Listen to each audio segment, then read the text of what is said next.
Hello दोस्तों, good morning. आपके अपने गांव कंचनपुर में आज चल रहा है 10th क्लास का क्लास, जिसमें से हम लोग को पढ़ना है भूगोल, चैप्टर नंबर 1, इकाई 1। ठीक है, भारत, संसाधन एवं उपयोग। आज हम लोग संसाधन के बारे में पढ़ेंगे।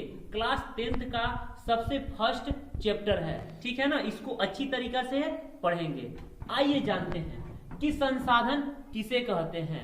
यदि आपको पता हो तो बताइए, नहीं तो सुन लीजिए कि मानव अपने जीवन में अनेक आवश्यकताओं वस्तुओं का उपयोग या प्रयोग करता है, संसाधन कहलाता है। यानी कि हम बता रहे हैं आपको कि हम लोग अपने जीवन में, आप अपने जीवन में जो वस्तु का उपयोग करते हैं वही आपका संसाधन कहलाता है। जो डेली लाइफ में आप यूज कर रहे हो जो वस्तु का, वही संसाधन। जैसे हम कपड़ा ये पहने हैं, मेरे लिए ये संसाधन है। ये लिखना, ये भी एक संसाधन है। ये बोर्ड, ये भी संसाधन है। आप कहीं घर से दूसरे जगह पढ़ने, कोई काम करने, कोई बिजनेस करने, कुछ भी करने निकल रहे हो, तो जो चीज से निकल रहे हो, या पैर हो, साइकिल हो, मोटरसाइकिल हो, ये सब सारे आपके संसाधन है। यानी कि साधन है निकलने का, जाने का। समझ में आ गया? चलिए अब आगे आते हैं। संसाधन दो प्रकार के होते हैं, देख लीजिए। यही संसाधन दो प्रकार के होते हैं। पहला क्या होता है? प्राकृतिक संसाधन। दूसरा होता है मानवीय संसाधन।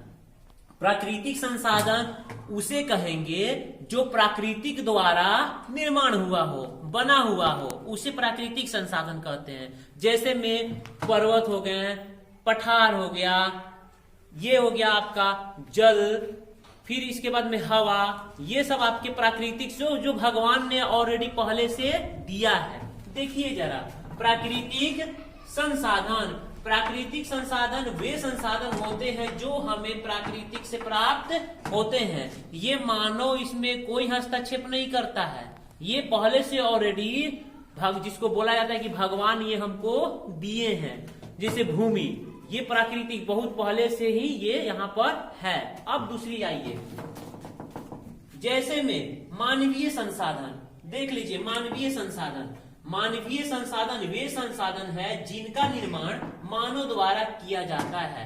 यानी कि हम लोग जिस वस्तु को बनाते हैं वो मानवीय संसाधन कहलाता है। कोई भी कुर्सी हो या ये बुक हो आपका, तो ये मानव के द्वारा ही बनाया गया है कि नहीं?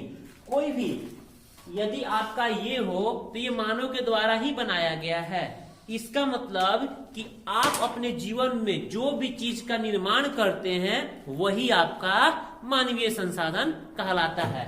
आइए देखते हैं। जैसे में पंखा, गर्मी लगा भाई पंखा बना लिए, है कि नहीं? आवश्यकताओं को पूरा करने के लिए पंखा बना लिए।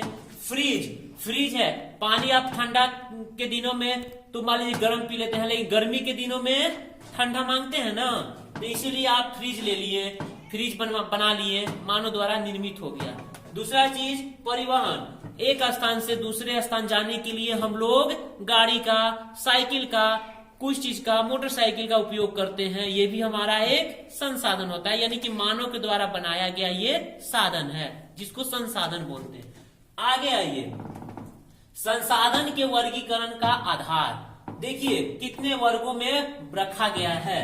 पहला रखा गया उत्पत्ति के आधार पर। अच्छा से देखिए, उत्पत्ति के आधार पर। दूसरा रखा गया है समयता या फिर उपयोगिता के आधार पर। तीसरा रखा गया है स्वामित्व के आधार पर। और चौथा रखा गया है विकास की स्थिति के आधार पर। आइए यहाँ पे हम देखे थे यही कि उत्पत्ति के आधार पर। तो बचवा, उत्पत्ति के आधार पर दो भागों में बांटा गया है। पहला जैविक, अजैविक, है ना। दूसरा जैविक। अब जैविक संसाधन क्या होते हैं? ऐसे संसाधन जिनमें सजीव के सभी लक्षण मौजूद होते हैं, या जिनमें जीव होता है या जीवन होता है।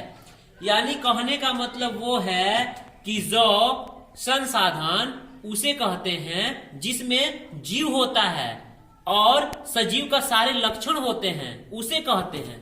जैसे में देख लीजिए मनुष्य और पेड़ पौधे, जीव जंतु इत्यादि।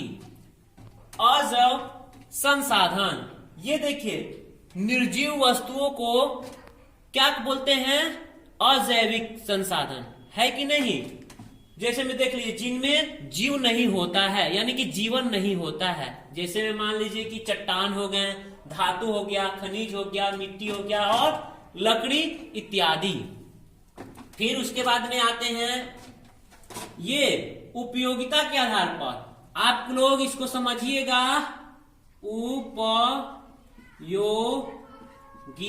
उपयोगिता के आधार पर कितने भागों में बांटा गया है? 2 भागों में। पहला नवीकरणीय संसाधन, दूसरा अनवीकरणीय संसाधन। नवीकरणीय संसाधन किसे कहते हैं? आइए जरा सा हम जानते हैं कि नवीकरणीय संसाधन कहते किसे हैं, है ना? वैसा संसाधन जिन्हें भौतिक, रसायन या यांत्रिक प्रक्रिया द्वारा नवीकृत किया जाता है या फिर दोबारा प्राप्त किया जाता है, यानी कि नवीकरणीय संसाधन। मान लीजिए कि हम लोग जो वस्तु का प्रयोग किए, प्रयोग करने के बाद ये वस्तु खराब हो गया, खराब होने के बाद इसको पुनः निर्माण कर करके, नया बना करके हमारे जीवन में फिर से आ गया, तो ये क्या कहलाया? नवीकरणीय। और अनवीकरणीय जो हम लोग यूज किए, कई वर्षों तक, कई सालों तक यूज किए, प्रयोग में लाए, प्रयोग में लाने के बाद इसको यूज नहीं किए, इसका मतलब कि वो खत्म हो गए। जैसे मान लीजिए कि कोयला हम लोग बहुत युगों से हम लोग यूज करते, जलाते आ रहे हैं। पेट्रोल जो है उसको हम लोग गाड़ी में तेल डलवाते आ रहे हैं, लेकिन ऐसा एक दिन आएगा तो वो खत्म हो जाएगा और वो दिन प्रतिदिन वो नष्ट होते जा रहे हैं, वो दोबारा हमारे जीवन में नहीं आएगा। उसी को बोला जा रहा है अनवीकरणीय संसाधन। वैसे संसाधन जो लंबे समय तक उपयोग करने के बाद अंतिम समय में खत्म हो जाता है, जिसका पुनर्निर्माण नहीं हो सकता है, उसको क्या बोलेंगे? अनवीकरणीय संसाधन। जैसे में जीवाश्म ईंधन, कोयला, पेट्रोल इत्यादि। अब आइए स्वामित्व के आधार पर कितने प्रकार का? तो स्वामित्व के आधार पर 4 भागों में बांटा गया है। फिर व्यक्तिगत, सामुदायिक, राष्ट्रीय, अंतरराष्ट्रीय। फिर उसके बाद में विकास की स्थिति के आधार पर संभाव्य, विकसित, भंडार और संचित। ये सब जो है आज हम लोग पढ़े हैं पूरी तरह से संसाधन के बारे में। संसाधन क्या है, संसाधन के कितने भाग हैं, कितने प्रकार में बांटा गया है। तो हमारी यदि वीडियो आपको अच्छी लगी हो तो प्लीज देखिए और लाइक कीजिए। Thank you. अगले क्लास में अगला वीडियो दिखाया जाएगा।